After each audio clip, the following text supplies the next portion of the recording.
Hi, this is Jim Sackman, and again, this is Success Friday with our focus on leadership, and we'll talk a little bit more about leadership today. And in particular, what we're going to talk about is planning and delegation.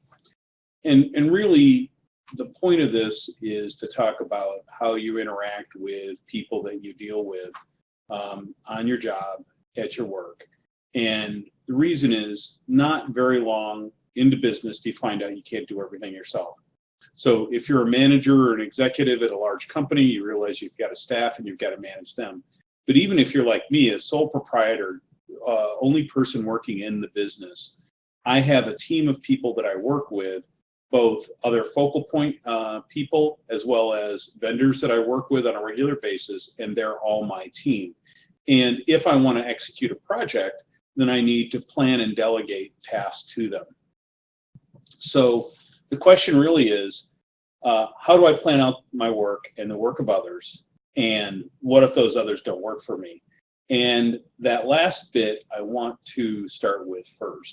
And really, at some level, there is essentially no difference between whether a party works for you directly, like on a W-2, whether they're on a 1099, or whether they're a contractor or a service that you hire.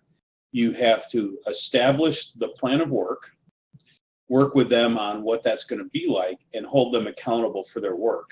And one thing that I found as people outsource is they don't monitor the work of the outsourcing and interim stages on a regular basis. And because of that, they're surprised when things go wrong.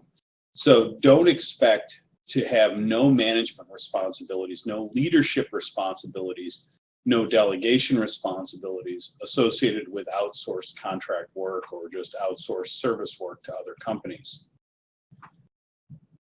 And that means no matter whether they work for you directly or not, you're their leader. So it's your project. You need to help create the plan. Of course, in the best circumstance, you're going to create the plan with them so that you've got their buy-in to it, and that they understand the goals and objectives and can help make decisions consistent with those goals and objectives. And you need to be very clear about that as part of your leadership message.